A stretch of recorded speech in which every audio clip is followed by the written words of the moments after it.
மதுரை நாகமலை புதுக்கோட்டையில் கட்சி நிர்வாகி இல்ல விழாவில் அமமுக பொதுச் செயலாளர் டிடிவி தினகரன் கலந்து கொண்டார்.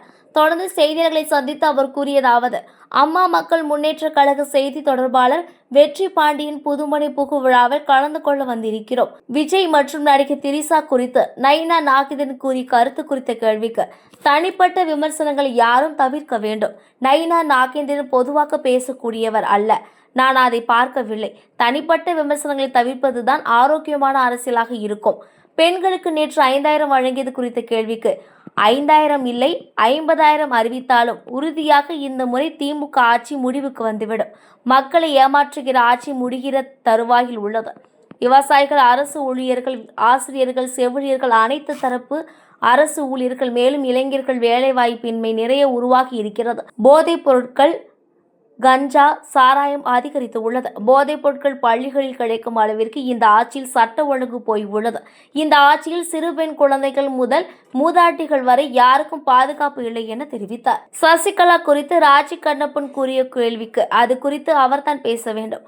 தொகுதி பங்கீடு குறித்த கேள்விக்கு சுமூகமான முறையில் எல்லா கட்சிகளுக்கும் தொகுதி பங்கீடு கௌரவமான விதத்தில் வழங்கப்படும். குக்கர் சின்னத்தில் போட்டியிடுவோம். ஒரு குடும்பத்தின் பிடியிலிருந்து தமிழ்நாட்டை காப்பாற்றுவதற்கு போதை அரக்கர்கள், கஞ்சா போதையில் இருந்து தமிழகத்தை மீட்க ஒன்றிணைந்திருக்கிறோம். உறுதியாக வெற்றி பெறுவோம். ஆட்சியில் பங்கு அம்மா மக்கள் முன்னேற்ற கழகம் கேட்குமா என்ற கேள்விக்கு அதிகாரத்தில் பங்கு வேண்டும் என்று நாங்கள் கண்டிஷன் போடவில்லை.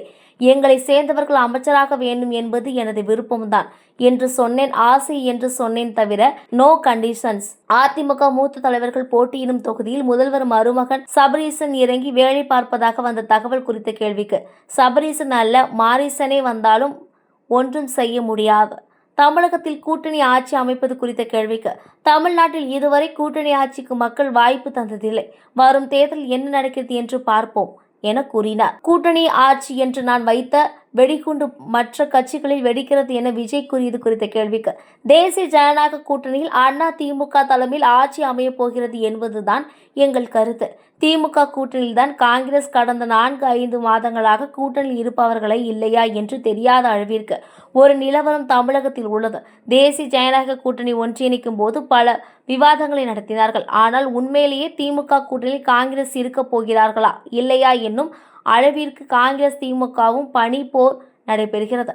அதற்கு யாரும் விவாதம் நடத்தவில்லை. நாங்கள் அம்மாவின் பிள்ளைகள் என்பதால் எங்கள் மனஸ்தாபங்கள், கருத்து வேறுபாடுகளை தூக்கி எறிந்துவிட்டு அம்மாவின் ஆட்சி அமைந்து அம்மாவின் கொள்கைகள் கொண்டு செல்லப்பட வேண்டும் என்பதற்காக இணைந்துள்ளோம். ஆனால் திமுக கூட்டணியில் உள்ள இடர்பாடுகள் பற்றி யாரும் பேசவில்லை. மதுரை வண்டியூர் தீர்த்தக்காடு பகுதியில் மக்களுக்கு அடிப்படை வசதிகள் இல்லாதது குறித்த கேள்விக்கு இது போன்ற குறைகள் நிவர்த்தி செய்யப்பட வேண்டும். தாழ்த்தப்பட்ட மக்கள் என்பதால் அடிப்படை வசதி கூட இல்லை என்று அந்த மக்கள் சொல்கிறார்கள்.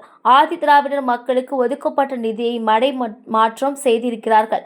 தேசிய ஜனநாயக கூட்டணி ஆட்சிக்கு வந்ததுடன் இது போன்ற குறைகள் சரி செய்யப்படும் என்றார். தேசிய ஜனநாயக கூட்டணியில் ஓபிஎஸ் இணைவது குறித்த கேள்விக்கு அம்மா ஆட்சி அமைய ஓபிஎஸ் தான் முடிவெடுக்க வேண்டும். அம்மா வழி வந்தவர்கள், அம்மா தொண்டர்கள் ஒன்றிணை வேண்டும் என்று அம்மா ஆட்சி அமைய தேசிய ஜனநாயக கூட்டணிக்கு அனைத்து இந்திய அண்ணா திராவிட முன்னேற்ற கழக தலைமையிலான கூட்டணிக்கு ஆதரவு அளிப்பார்கள். அப்படி இல்லை என்றால் யாராக அவர்களின் முகத்திரை கிழிந்துவிடும். யாராக இருந்தாலும் கடந்த 7-8 ஆண்டுகளாக அம்மாவின் தொண்டர்கள் ஒன்றிணைய வேண்டும், அம்மா ஆட்சி அமைக்க பாடுபடுவோம் என்று யாரெல்லாம் சொன்னார்களோ பிரிந்து கிடந்த அம்மாவின் தொண்டர்கள் இன்று ஓரணியில் திரண்டு இருக்கிறோம். இன்னும் ஒரு சிலர் வெளியில் இருப்பவர்கள் தங்களுக்கு என்ன பலன் என்பதை பாராமல் அம்மாவின் ஆட்சி அமைய வேண்டும் என்று அவர்கள் சொல்வது உண்மை என்றால் அதற்கு அவர்கள் உறுதுணையாக இருக்க வேண்டும். இல்லை என்றால் அம்மாவின் தொண்டர்கள் அடையாளம் கண்டு ஒதுக்கி விடுவார்கள். தமிழக மக்கள் புறம் தள்ளி விடுவார்கள் என்று கூறினார். சாலைகள், வீடுகள், கழிவுநீர் வாய்க்கால்கள், மின்சார வசதி என அடிப்படை வசதிகளுக்காக ஒதுக்கப்பட்ட நிதி கூட இப்படி தேர்தல் பயத்துல, தோல்வி பயத்துல இன்றைக்கு மகளிருக்கு கொடுப்பதற்காக திசை திருப்பப்பட்டிருப்பது, படைமாற்றப்பட்டிருப்பது உண்மையாகவே கண்டிக்கத்தக்கது. இது ஒன்றும் முத்துவேலர் கருணாநிதி ஸ்டாலின் குடும்பத்து நிதி கிடையாது. அரசு நிதி எடுத்து கடைத்தக்க எடுத்து வழிப்பிள்ளையாருக்கு உடைக்கிற மாதிரி செய்திருக்கிறார்கள். உறுதியாக இது பயத்தினால் செய்தது, தேர்தல் தோல்வி பயத்தினால் செய்தது.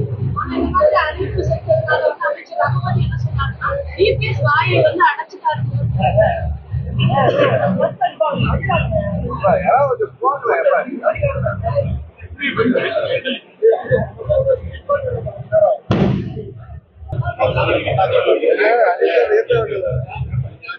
புதிய கூட்டணியில முழு கட்சிகள் இணைய வாய்ப்பு இருக்கா? அப்ப மோடி வரப்போறாரு, மோடி 3ஆம் தேதி வராரு, அதுபடி புதிய கட்சிகள் எதுவும் இணைய வாய்ப்பு இருக்காது?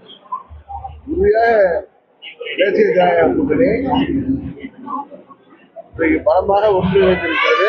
மேலும் சட்டமன்ற உறுப்பினர்கள் அவர்கள் அமைச்சராக வேண்டும் என்று எனது விருப்பம் தான் சொன்னேன். எனது ஆசை சொன்னேன் தவிர நோ கண்டிஷன். அதிமுகவோட நட்சத்திர வேட்பாளர்கள் முன்னாள் அமைச்சர்கள் இருக்கக்கூடிய தொகுதிகளா முதல்வரோட மருமகன் சபரீசன் வந்து குரல் கொடுத்தாங்க. சபரீசன் இல்ல, மாரீசனே நான் என்றால் தமிழ்நாட்டிலே சொல்றேன் அவர்கள் வெற்றி பெற